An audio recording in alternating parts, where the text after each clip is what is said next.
want to express my love to you, Vesta.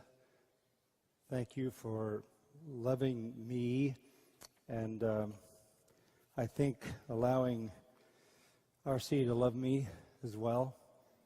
A great treasure in my life. I never expected to have the honor of knowing him personally. I was a mildly dispensational Baptist. What hope was there for me? I was like a guy in the Civil War with gray pants and a blue coat. I was being shot by both sides.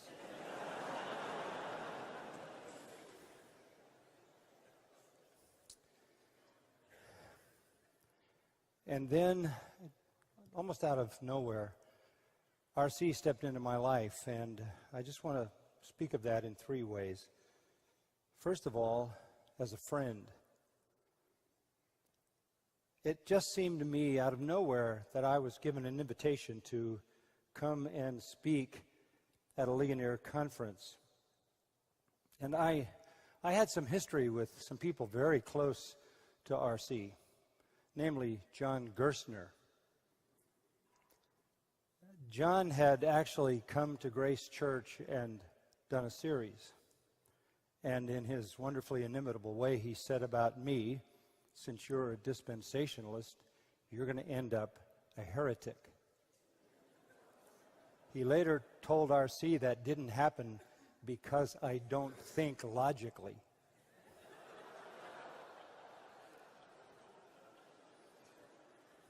Nonetheless, for reasons I don't know, Vesta, RC opened his heart to me and invited me to Ligonier to speak. And then he assigned me to speak on the doctrine of election, which I actually thought at the time he had invented.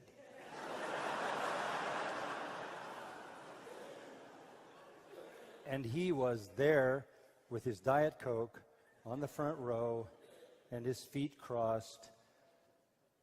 And I knew this was a test.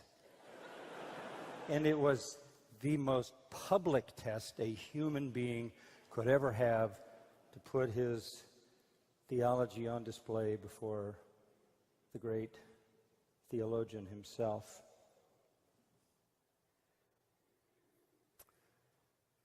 He opened up my life to the riches of Reformed theology. I had discovered it on my own. It's as if I saw the glory tucked away in a rock, and somehow through his ministry and the connections that he made with other people and writers, even going back in history, the full glory of the doctrines of grace exploded on my conscience. He even had the temerity to ask me to debate him on baptism. This was terrifying to me. I never studied for anything that hard in my entire life. If anything came out of that, it proved that if I get desperate enough, I can work hard. And especially when I know who my teacher is.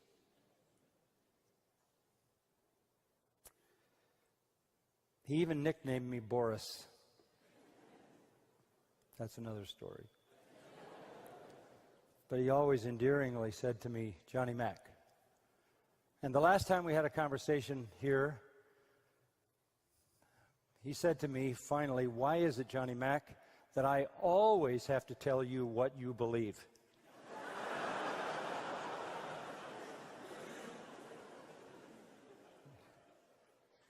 I adored him for that, so many other things.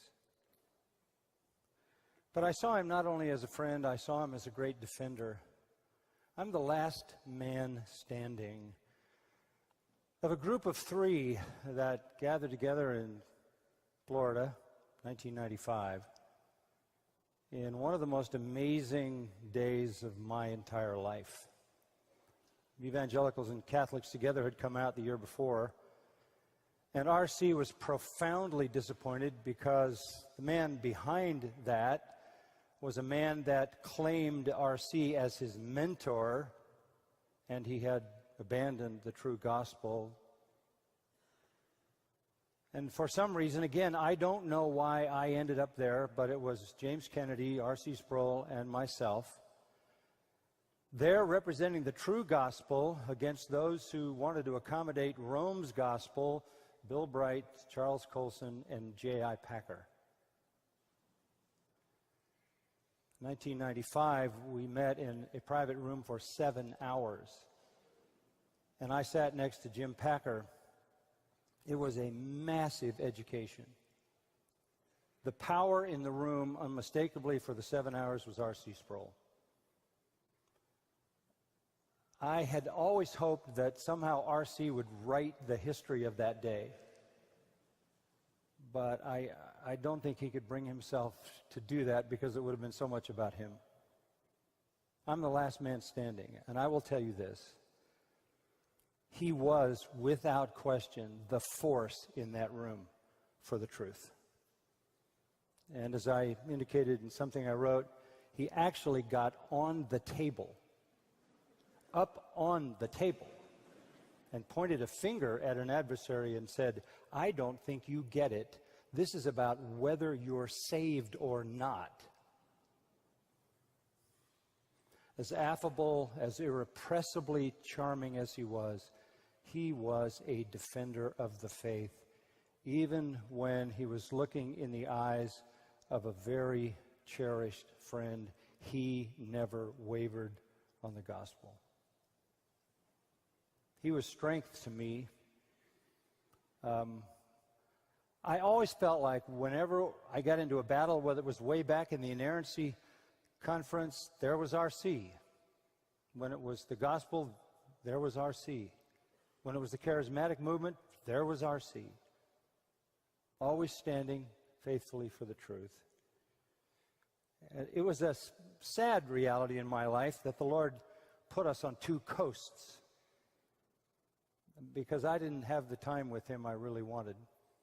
But whenever I did, it was an indescribable treasure.